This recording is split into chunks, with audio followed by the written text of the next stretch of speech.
the LA Football Podcast. Touchdown Rams! Recovered by the Chargers. Touchdown UCLA! With USC great and NFL stud, Frosty Rucker. The Trojans back in front! And LAFB founder Ryan Dyrud on the Believe Podcast Network and LAFBnetwork.com. This is your destination for Los Angeles football. What's going on, Los Angeles, and welcome into the LA Football Show right here on the LA Football Network, always on the Believe Podcast Network. Excited to have you. We're trying out this new schedule, new platform, if you will. We're taking the show live every Monday, Wednesday, and Friday at 5 o'clock. You can find me on YouTube at LAFB Network is the channel, live every day at 5. Obviously, our podcast platform not going anywhere, but we'll push that live at 5 on those 3 days as well. And you can listen whenever, obviously. But I want to try it out. I want to give some consistency. I think, why I started doing the show is just because I thought the lack of LA football coverage. And, we have a lot of great Chargers and Rams podcasts out there now. We have obviously one of each on this network, plus Bruins and Trojans, plus mine covers all the teams.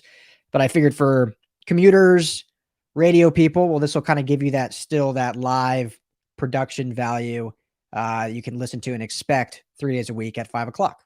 So we're going to try it out. Show brought to you by our new friends at TickPick.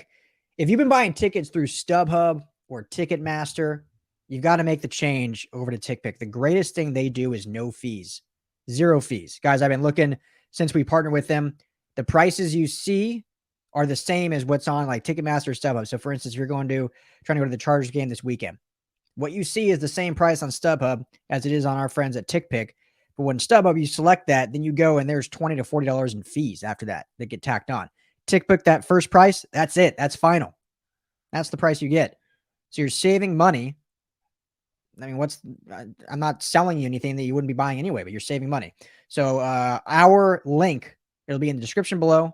You can find it at LAFBnetwork.com, but it's real easy to do. Just tickpick.com/LAFB.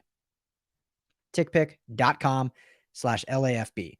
So go ahead and do that, especially if you're going to the Chargers game this weekend. Like I said, Rams are out of town. You can still, if you want to go to Arizona, still go through TickPick to buy it. If you're going to a concert, use TickPick. A lot of good stuff. So yeah, it's a full ticket marketplace, no fees, saving you money. So make sure to check them out today.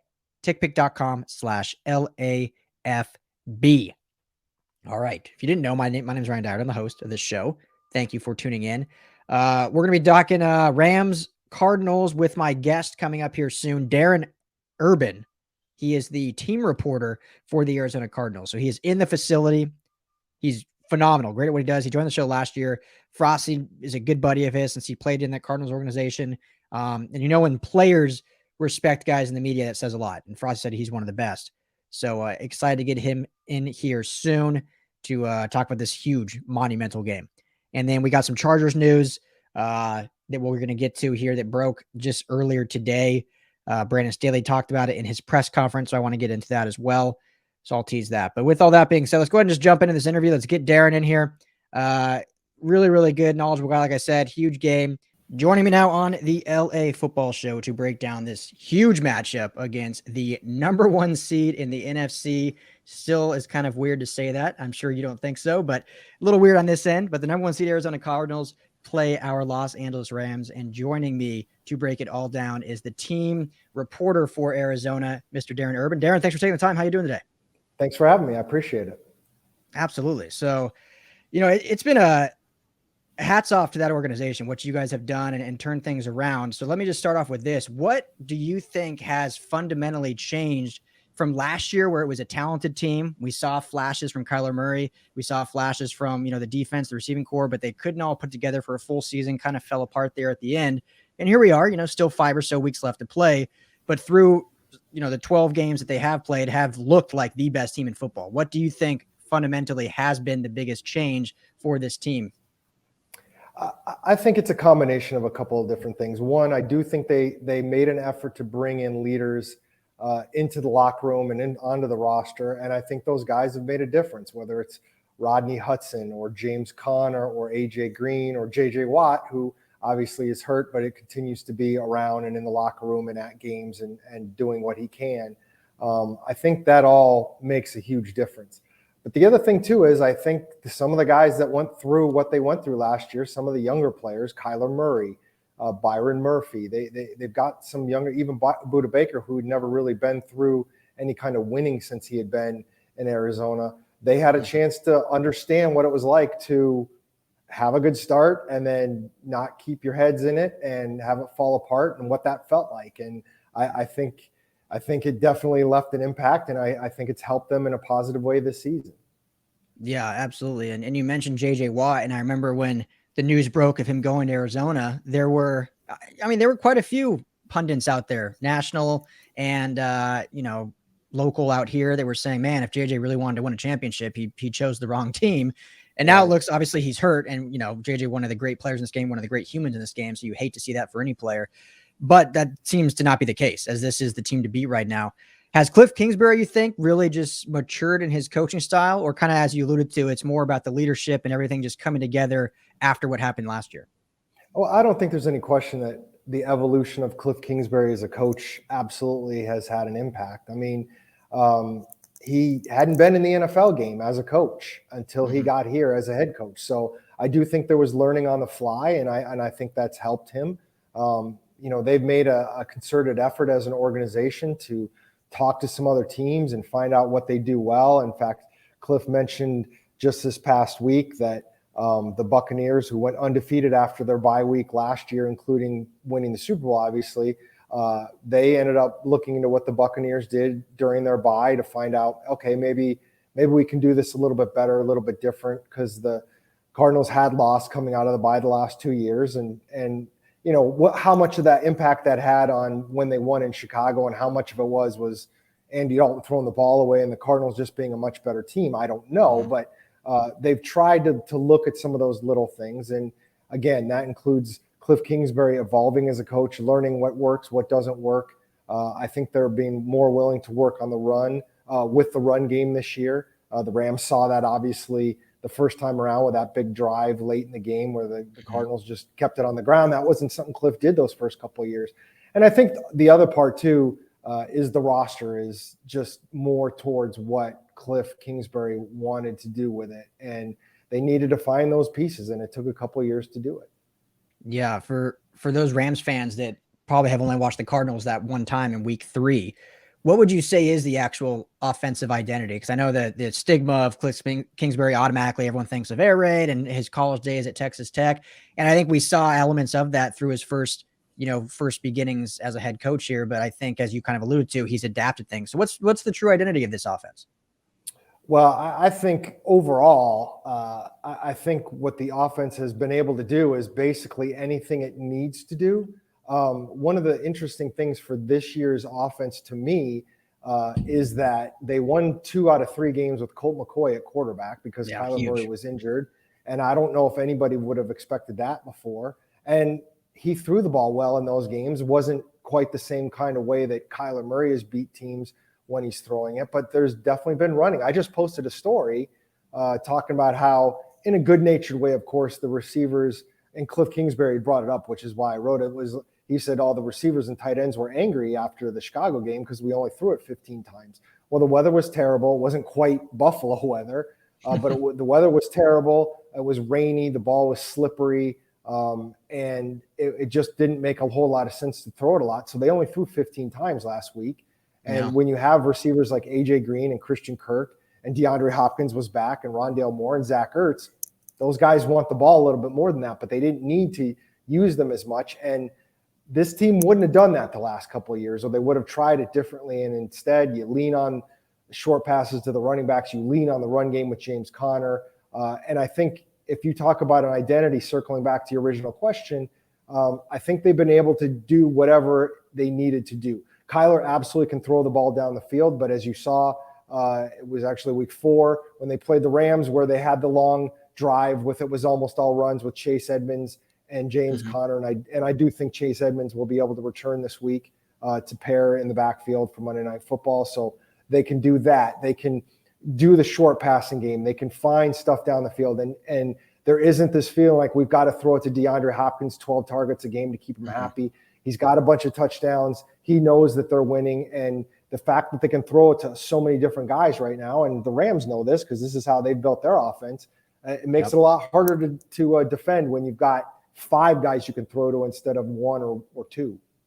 Yeah, well, one of the biggest critiques of Sean McVay among the fan base here in the media is him getting out of his own way, coaching the offense. And so it certainly seems like Cliff, that was kind of his thing too. And now he's been able to get out of that. And we saw Coach McVay finally do that last week. Granted, it was against Jacksonville, but it was a good formula that they need to take forward, especially against a good Cardinals team. And when you look at the Rams defense, obviously Jalen Ramsey's in the back end, who's fantastic, but I would say the strength is that front, that defensive line that seems to churn out talented players, no matter if there's injuries. The loss of Sebastian Joseph Day was huge, but Greg Gaines has played fantastic. And instead, obviously, you have Aaron Donald, and then you add Von Miller too there on the edge with Leonard Floyd. And so I talked to Josh Weinfuss, who's the beat reporter for ESPN on the Cardinals, leading up to week 3, about this Cardinals offensive line and kind of how they look. And he kind of alluded to, they're a solid group, but when you have Kyler Murray back there, you just need to do enough to get out of his way. Now, weeks from that week 3 matchup, how do you think the offensive line has developed, and how do they match up against this great Rams defensive line? Well, I would say a couple different things. One, they've dealt with some injuries. Everybody deals with injuries, but I think they've held up really well. Adding Rodney Hudson at center had made a big difference to this team. There was a concern going into that first meeting of, okay, how is this offensive line going to do? And I know that was pre-Von Miller, but I know that Kyler ended up, I think, with 3 sacks that day, but offensively, I don't think the Cardinals had one complaint about coming out of that game, whether it was getting Kyler enough time to throw the passes when he needed to, or being able to run the ball, especially late in that game. They clearly were able to own the line of scrimmage late in that game to kind of put it away. Now, in that first meeting, there were a couple times when it was the Kyler show in terms of the pass rush did get past that offensive line, and Kyler managed to scramble out of there. And we all remember, I shouldn't say we all remember. I know I remember the big 3rd and 16 play where Kyler somehow got outside the pocket and made it downfield for the 18-yard gain. And that felt like a kind of a backbreaker kind of play. And those are the kinds of things that Kyler can do back there when things break down. So, again, I think this offensive line is better than a lot of people think. I think it's better than what people think of it nationally. I don't think anybody's sitting here, even in my seat, saying it's the best offensive line in the league or one of the top 3. But I do think they're pretty good. And when you put it together with what Kyler can do back there and the different ways that they can attack as an offense, I don't think it's a weak link by any stretch of the imagination. Yeah, absolutely. And you would know better than me, but when you have a quarterback like Kyler, you don't need to be the number 1 unit in the NFL because of what he's able to do. You need to be, good and decent, and which I think they've done this year. So last thing about the offense, and quickly, Darren, I want to touch on the defense before we get you out of here, but how big of an addition has Zach Ertz been? I mean, we know what his career was early with Philly, and it kind of tapered off there at the end with the addition of Dallas Goedert and the coaching change and the quarterback change. And so sometimes a change of scenery is just great for a player. And from all accounts, it seems like he's been a very nice addition and a welcoming one. But what's your take on what Zach Ertz means overall to this offense? Well, it's funny because, Zach got here and he was only to play a couple games before Kyler got hurt. So half his games he's played hasn't even had Kyler Murray at quarterback or DeAndre Hopkins at a receiver. And I do think those guys will impact how teams cover him and what his role might be as Hopkins continues to play a little bit more and more. But I think he's a perfect fit for this locker room. I mentioned earlier about bringing in leaders and bringing in experience. I mean, this is a guy that has played 9 years in the league. He's won a Super Bowl, and he's just a good locker room guy. You can't go wrong with adding a person like this, especially at a position where you needed it after Max Williams had his knee ripped up in a game after the first Rams game. You needed a tight end that could play that role, and he's been perfect in that role. So I think he's helped a lot. I mean, he's not a guy who's getting 10 catches a game, but on this team, when guys are healthy, nobody's getting 10 catches a game. It's just they don't have that. Even Hopkins, his best games are 5 and 6 catches this year. There's been no gigantic, really huge receiving games because they have so many different people to throw to. And by also Kyler Murray since about week 6, maybe, he's taken incredible care of the football. He's not going to make passes that are troublesome. And so sometimes there might be less of a risky throw here and there that could be a big play, but it also means the Cardinals are taking care of the football, which is why they're a +12 right now. Yeah, it's a matchup that really concerns me for this one because outside of George Kittle, the Rams haven't really had to face many elite tight ends. And, Jalen Ramsey, like I said, obviously he's great, but we would assume he'll probably shadow DeAndre Hopkins, even though he plays more that star role. But when they have played teams like the Packers and what we've seen them put him on more so, not all game, but I think that will have to happen this game. But who's going to cover Zach Ertz? I mean, we don't have a linebacker that can cover. We're a little weaker in the secondary than I think people were anticipating. So I would like to see maybe Jordan Fuller or, one of those safeties come down. So that's a matchup certainly that I'm concerned for, and we could see Zach Ertz have a big one. Darren, shifting to the defense quick, Vance Joseph, who, failed attempt at a head coach the first go around with Denver. I think ultimately looking at it now, he just didn't really have a fair shot because never had a quarterback that could really run things out there. And I think people that watch the game enough know a coach needs a quarterback in order to be successful. It's very hard to coach in this league unless you have a star quarterback. So he, I assume, will probably be a head coach again very soon because of what he's done with your defense. But what's your take on Vance Joseph? And you have talent, obviously, at every level on that defensive unit. Buda Baker, Chandler Jones, obviously JJ Watt is now hurt, but you have talented linebackers as well. But how has Vance brought it all together and made them a really good unit overall?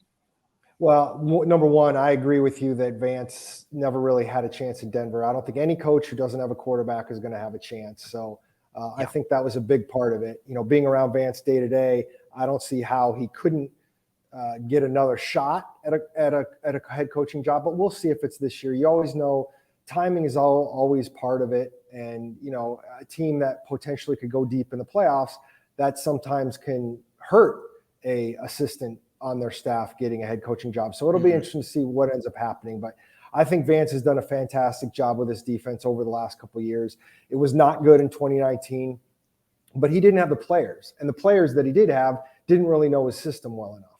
And one of the things that Vance has stressed this year, and I have come to realize this more and more, stability means something. I mean, I understand quick time changes, and I understand that some coaches don't work. I think this team made the right decision to move away from Steve Wilkes after 1 year. It just wasn't going to work, I don't think. But if you don't have some stability and the chance to build up, I know it's a win now league, but Vance Joseph has talked a lot about the fact that so many of his defensive players have been in this defense for 3 years. That makes a big difference. Yeah. Now they've had to add some pieces, but the main guys know what they're doing and they're comfortable with it. And that has made a big difference.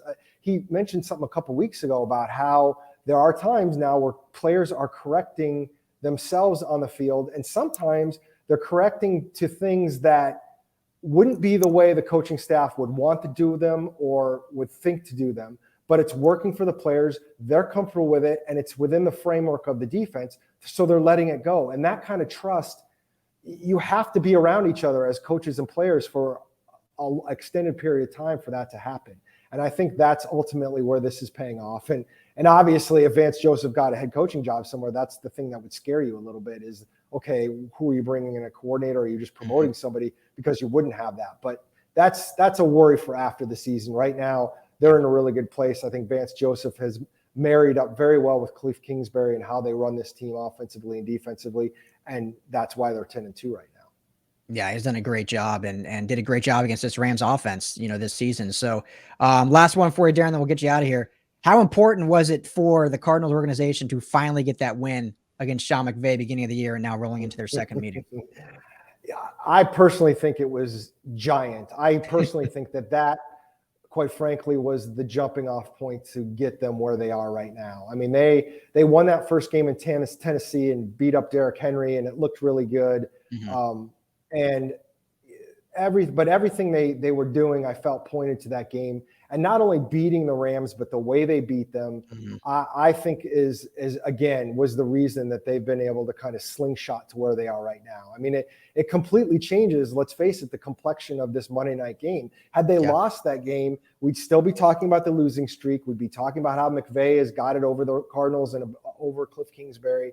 And that's gone now. And I don't know how this is going to turn out. And I don't think that in any way, shape, or form that this is some kind of guaranteed win for the Cardinals, but they're on an even playing field going into it. And I felt like it wasn't quite there before that win. So I think that was massive. And I think, to me, no matter how far this team ends up going, that is the win that I think was the crucial one. And I know if they go deep in the playoffs, that's the game I will be revisiting as potentially the most important, depending on what happens. Couldn't agree more, because we have the same effect out here with the San Francisco 49ers and Kyle Shanahan having McVay's number. And it's huge. It's huge mental psyche. And obviously they're just important division wins. So should be a great game though, Monday night in Arizona, out in the desert. Darren, I truly appreciate the time for you. You do fantastic work, and it's an honor for me to get you on and get your take. So thanks for taking the time. We appreciate it. Thanks for inviting me. Man, this game's big. This game's big. When was the last time we really said that? With the Rams, that the Cardinals game was the big division game. I mean, it seems this year the Niners game is still big. I mean, they've turned things around a little bit, lost last week to Seattle, but turned things around a little bit, nipped on our heels. They blew us out a few weeks ago, so we still can't get over that hump of beating them head to head, but we still do have a 2-game lead now with them dropping to 6-6. The Seahawks are definitely, they may be in full rebuild period, with now growing sentiment that Russ is going to be traded next year. If Russ is traded, I don't know how much longer Pete Carroll's going to coach. I can't foresee him coaching a rebuild at his age, and just how long he's been in it, how accomplished he's been. I don't know if he'll want to stick around for a rebuild. So they may be in full reboot heading into next year. They're a 4-win team right now. So I don't think they're mathematically out, but they're pretty damn close. Pretty dang close to being out. I mean, they have to pretty much win out, but it's still Seattle. But in Arizona, not only is leading the division, they're leading the entire NFL at 10-2. The best division in the league, the number 1 seed in the NFC. Like, when was the last time we've said that? Probably Bruce Arians with Kurt Warner, or Bruce Arians with Carson Palmer. But before that with Kurt Warner when they went to the Super Bowl, former Ram, former legend. That was probably the last time. It's been quite some time since Arizona was the cream of the crop, not only in the division, but the NFL. And now we get to face them on Monday night in a huge game, not just with playoff implications. Because I've said many times, I believe the Rams, regardless, will make the playoffs. They have a tough stretch these last 5 games, but I think they'll be able to win at least 3 out of the 5, which puts them at 11 wins. I think 10 gets you in the NFC. But you don't want to be that 7 seed. I mean, you want to be that 6 seed. Unfortunately, I don't know if they'll catch Arizona for the 1 seed. They still can. Like, they have the ability to. So we'll see if that actually does occur. But this game is more of to me, a display of who this team is. Because we've talked about it a bunch. Their one big premium win is Tampa Bay. That's it. They haven't really beaten a good team other than them. Losing to Arizona, losing to Tennessee, losing to San Francisco, losing to Green Bay. Like, all these teams are teams other than Tennessee that they'll face in the playoffs. And they didn't really show up for them other than Tampa Bay. So this is a huge game just to prove who this Rams team is, because I know a lot of people have already made their assumptions and their realizations of who this team is. They're soft up front, this and that. But we saw a different team last week. Granted, it was the Jacksonville Jaguars, but it's the NFL.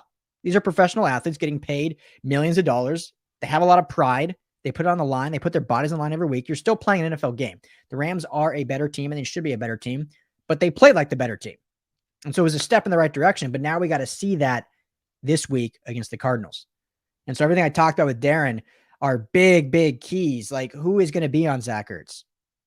We suspect Jalen Ramsey will probably shadow DeAndre Hopkins, who's now healthy.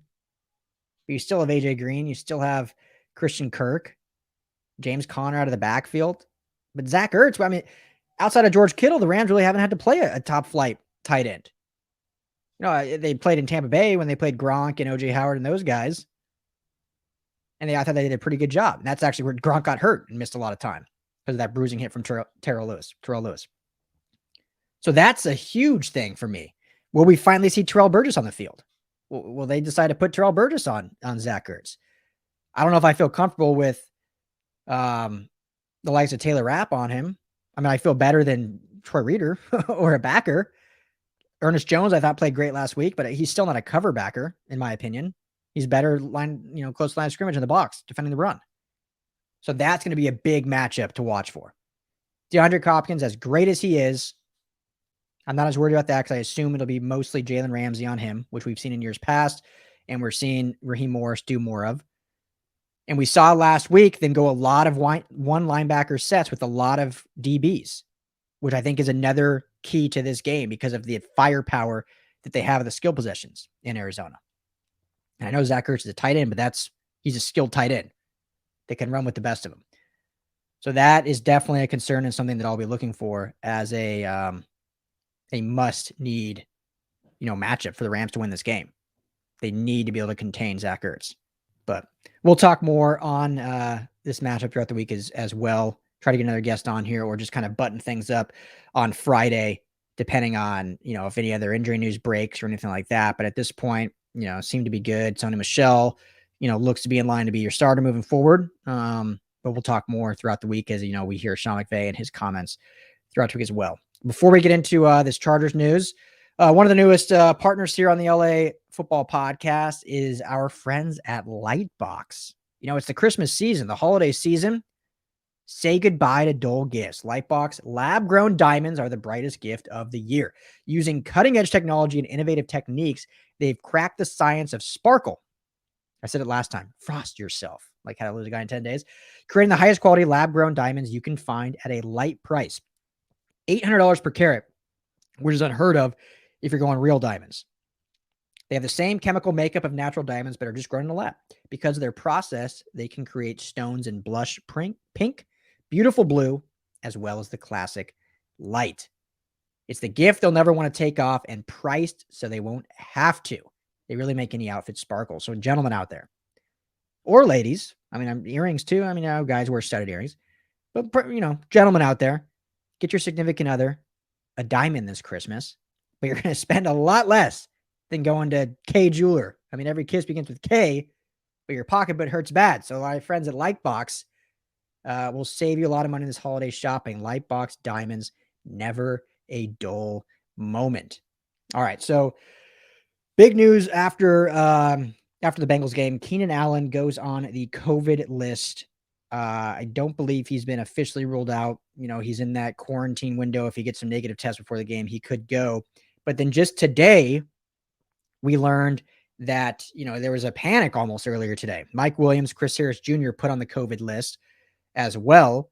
And then it comes out after that both of them are also unvaccinated, which, had they tested positive, is an automatic 10-day quarantine and out. So automatically missing this game. And as of today is when the news break, that would mean they'd be out most likely for, or not most likely, they would be out for Kansas City as well, because that's in that 10-day window when they play Thursday night next week. So there's already panic. Then we get to Brandon Staley in his press conference, learned that they did not test positive. They were just close contacts. So there is a good shot. If they didn't test positive the first time, there's a good shot they can actually play this Sunday. I think the rule then is a 4 or 5 day quarantine. And so still as of today, I think that would actually put them out. But then it came to light that they were actually deemed close contact on Monday when Keenan Allen was put on the list. So that's when the clock started. So I don't know why. And even when Brandon Staley was asked, well, why weren't they put on the COVID list on Monday? And basically said, I don't know. So all signs are actually pointing to both of them playing. Because if they didn't test positive and they haven't since, and they can go through that protocol, they should be good to go Sunday, which is a huge break. A huge break. Because if you're missing, say Keenan Allen does end up missing, and then you're missing Mike Williams, you're down not only your top two,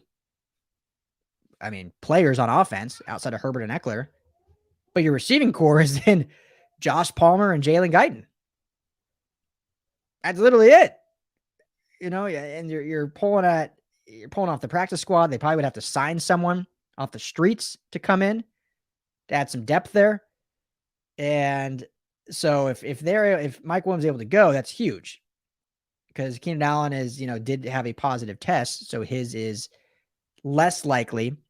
Have heard that he is vaccinated. So as long, there's no 10-day window. He can just, if he tests negative, but he has to get over actually the sickness. I mean, we talk just tests here, but it is a person that is sick. So you got to get over that and then test negative twice. So possibility, but less likely.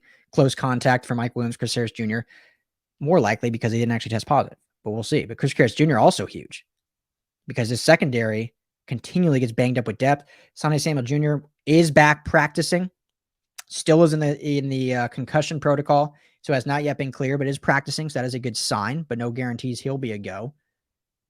So, missing Chris Harris, you're just depleted even more in the secondary. Now, luckily for the Chargers, they are going to be playing a Jake Fromm-led Giants team. So it's not like they're playing the Bengals again or the Vikings. They're not playing a team with a loaded receiving core. But as I've said many times, still the NFL. You still got to play these games. You go out and compete. And, they're now getting a target on their back because they have a MVP caliber quarterback in Justin Herbert that people want to beat. They have the up and coming head coach who might be the coach of the year. So they're now becoming a team in the league. They're like, hey, we want to beat these guys. They're not forgotten anymore. The Chargers are in LA, beat LA. We want to take care of business. And so when you're missing key players, that's hard. It's hard to do. And so it's going to be very important that both these guys can go. And if not, it's going to be interesting if they bring someone else in. Because depth is already pretty light anyway at both those positions because they've had to add depth other ways. They had to add depth on the defensive line, which Linval Joseph is practicing, getting back in shape. So my thought would be, here we are Wednesday. I would think he'll be good to go by Sunday's game, but it's not guaranteed yet. But he's back off the COVID list, recovering in practice. Practice today, so that's a very good sign. But they've had to add depth at the defensive line a lot. So it's like they're weak in other spots at receiver, at corner. And now you have Kyler Fracker also going down. IR potentially, hasn't confirmed yet. Season-ending surgery haven't confirmed yet, but those are both in peril right now, which would be another huge loss. Because we saw how great he played, him, Uchenna Nwosu, and Chris Rumph, excuse me, when Joey Bosa had to go out. So that'd be another huge loss and another depth piece that now, okay, who are you bringing up? Who are you adding? I mean, the waiver wire could get a heavy work this week for these Los Angeles Chargers. So all this we'll be watching closely on. Hopefully we'll have updates on Friday's show about what this means. And, we'll see hopefully if we get some guys back. If it's by that point, we can say Mike Williams and Chris Harris Jr. will play, the likelihood of it. So we'll update you on that. But that's the news as of now out of Costa Mesa for our Chargers. And it's not great. It's never great anyway, but it's helpful they're playing the Giants this week at home. That helps. Like at least they're not playing a juggernaut in the AFC. But the Giants are a weird team. They've beaten some good teams. They've lost to some bad teams. They didn't look good last week, but you never know. They're missing their quarterback. So Jake Fromm's getting a start, former Georgia quarterback. We'll preview more of actually who the Giants are on Friday's show. But we'll see. We'll see. So last thing I want to talk about, wrapping up the LA football show. Last night, Tuesday night, was invited by my guy Frosty Rucker, USC's basketball game. They invited him and 10 of his other former teammates of that 04, 05, those national championship teams, 03, 04, and 05. They lost to Texas. But so is me and 11 national champions on USC's campus. What a blast. Big shout out to my buddy Frost. One of the best guys out there, but it's fun being able to hang out with those guys and hear some stories and, watch some USC basketball, who has a very good squad this year. So we're at the Galen Center. We get to campus, head over to Heritage Hall. Guess who's hanging out? Coach Lincoln Riley. No big deal. Coach Lincoln Riley, took a picture with all the boys. Frost got a good one with him. So, he's excited. You can just tell he's excited to be here in SoCal. He wants, former players to bring that national pedigree, that vibe to campus. So he wants, alumni involved. And not saying the former Dream didn't, but I think there's just a newfound excitement around everyone, what's going on. So it was cool, seeing Lincoln and Coach Riley, and I know the guys are excited, very excited about the hire and about what he's going to bring to that program. So I had a great time out in LA. It's always good to we covered the LA football teams, but getting involved in other ways and, seeing the basketball teams play and, that USC UCLA game should be great. Both teams very good. UCLA ranked 4 right now. SC's ranked in the top 20, I think 14, 15 right now. They beat Eastern Kentucky last night. Play my alma mater this Sunday, Long Beach State. Go Beach. Yeah, that was a lot of fun. So, but yeah, that's your news right now on all this. Make sure to check out Golden Road Brewery, one of our other sponsors of the show. I'm sure you've all heard of them, but if you haven't, one of the best beers in the Southland. Started right here in Los Angeles. They got 3 locations in Los Angeles, in Anaheim, and it's technically Huntington Beach, but it's technically Sunset Beach. If you've been to Sunset Beach, it's an awesome little beach town right in between Seal and Huntington. I used to work in Sunset Beach, actually. So it wasn't there when I worked there. I wish it was, but now they have a little tap room in Sunset. And then, Anaheim, and the location next to me is in Los Angeles. Atwater Village is the actual neighborhood. So check them out. They sell at every store. I mean, you can't miss Golden Road. They have mango carts everywhere. They have a phenomenal Golden State Cerveza, which is their Mexican lager. Every grocery store chain, every Bevmo, Total Wine, Golden Road's in. So make sure to check them out. Let them know the guys at LAFB sent you. Appreciate it. Helps us out knowing, we're doing our job promoting them. So always good stuff. So, but yeah, I think that's going to do it for the LA football show. Make sure to tune in on Friday at 5. We will be back. We'll put a bow on some more preview for the Rams game. We will break down more of the actual Chargers game and what that's going to look like against the Giants. But big weekend of football coming up. And maybe we'll get a little UCLA talk too, as maybe we'll have some coaching clarity. I was on the Bruin Bible podcast, my buddy Will and Jamal earlier. If you want to check that out, go to the LFB Network YouTube channel. You can find it right there. But the prospects of Chip Kelly going to Oregon is a huge deal and has huge implications for this UCLA program. Because not only does that reset where they are, recalibrate, but early signing period is like 7 days from now. You lose your coach right before that, that resets everything. We talked about on there some potential candidates that could come in, and I think there's some guys that could come in that could do a good job. But whatever you think about Chip, and I've said many times, I think whatever you think, I think he deserves an extension. I know it took longer than people have wanted, but every year improvement, this thing was torn down to the studs, and he had to rebuild it up with his players, with his plans, with his schemes, with his protocols. And we saw the benefits this year going 8-4. If they win against NC State at the bowl game, they finish 9-4. That's 5 straight wins heading in the next year. We're in the recruiting cycle already. It's begun. So I think you need to keep this momentum rolling. Because all of a sudden, say he leaves 2 days from now, you're 5 days from early signing. Unless you have a coach in the back pocket, you're coming in, you're going to miss out on all these recruits early signing. And anyone that had committed to Chip are probably going to decommit. Because then the guy who recruited them is now gone. So this is a huge deal. So it'll be interesting to see if Martin Jarmon goes and tries to extend Chip right away. Or if he's saying, well, I'd rather let you play out your contract. You have 1 year left, and then we can extend you after that.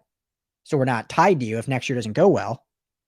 But if Oregon comes in and says, hey, we really want you, here's $8 million a year. I mean, why would he stay in a team that's on 1 year left of his deal and miss an opportunity to go back to Oregon? So it's an interesting story. I don't see him going back. I think Oregon personally is going after other coaches. I think, Wilcox up at Cal is a candidate they like. I know that the BYU coach, they've contacted and requested an interview. Haven't heard officially if they've contacted Chip. Don't know if that's actually in the works or not, if it's more media speculation just because of the ties there and because of the contract situation here at UCLA. If he would go, my top candidate is Matt Campbell. Again, I think it would ultimately hurt the Bruins. And let me make this very clear. It would hurt no matter who they get after Chip. Chip leaving at this point would hurt the Bruins for the next 2 to 3 years. For sure next season, like 1,000% next season. And then probably another 2, maybe 3.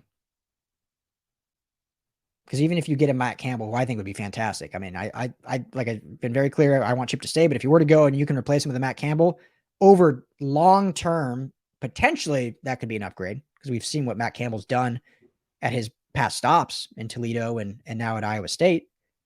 We know he's a builder, a program builder. But as I mentioned just a minute ago, all the guys Chip has been working to recruit are now going to be gone. Most likely decommit unless they really believe in Matt Campbell. Plus any new potential recruits, that's out the window because now Chip's gone in this early signing period. So you're missing out on a huge window, and then you're only banking on National Signing Day in February to recoup some of those. And then you head into next year rebuilding everything again. Whole new system, whole new scheme, new coaching staff. I just think you would set the program back, and you could I'm not saying it couldn't be salvaged. In this day and age, you can turn things around quickly. But with what they've been building and it's taken this long, I don't want to see it torn down to the studs again.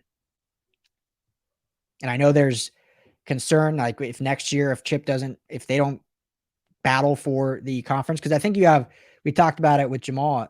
I think they have one more window, one more year to really do damage in the conference before USC really takes a stranglehold. Because Lincoln Riley's already, flipped a bunch of 5 stars, but those are still 2023 recruits or freshmen. So some of them aren't even going to be playing next year. They're still in high school, and some will be freshmen, which you're not really flipping the program with all freshmen. So it's going to take at least one more year. I'm not saying you can't win 8 games next year, but you have one more year to really take advantage of USC's downside before USC, I think, becomes the powerhouse in the conference again. And not saying UCLA, even with USC doing that, UCLA can't still compete, but they won't have that easier path. So I don't want to take that 1 year and be rebuilding again. You take that year that we've been building for 4, take advantage, have a shot at a Pac-12 title. Then Chip's contract will be up. You can say, okay, he did it. We won the Pac-12. Great. What we've been trying to accomplish, we're now there. Or you don't do it and you say, okay, now let's reset. We'll start over. We got to compete with Lincoln Riley and SC again. Utah's not going anywhere as long as Kyle Whittingham's there. Let's go find our guy that can be our coach for the next 10 years. Then you can reset. But if Chip does what he's been doing and the trajectory keeps going up, then you extend him next year. But right now at this time, it would be the worst time to either fire. Well, I mean, they're not going to fire him, obviously. We're already past that point. But it'd be the worst time to lose him to, say, Oregon and have to reset. So if Oregon makes a move and wants him, Martin Jarmon and UCLA is going to have to decide, do we want another rebuild or is Chip our guy? Because if he is, we got to go extend him now. Because money talks. Money and security talks. It's going to be real interesting. So we'll keep that. We'll see. Maybe Friday maybe a move happens. We shall see. But thank you so much for tuning in. This is the LA Football Show. I'm Ryan Dyrud. We are on the LA Football Network. Please hit that like and subscribe if you're on YouTube. Helps us out, helps me out, and hey, it gives us an opportunity to chat. Like I said, all of our sponsors in the link below, tickpick.com/LAFB. If you're buying any tickets, go through that link. We appreciate it. My bookie is the premier betting partner of the LA Football Show. Use the promo code LAFB to double your deposit. And Golden Road Brewery and Lightbox Jewelry. It's Christmas season, baby. Get your partner to sparkle. Hope all of you have a fantastic rest of your Wednesday. Tuning in on Friday, 5 o'clock, right here on YouTube or on podcasting where you get them, or on AM, the Mightier 1090. Talk to you guys all at 5 on Friday. Take care.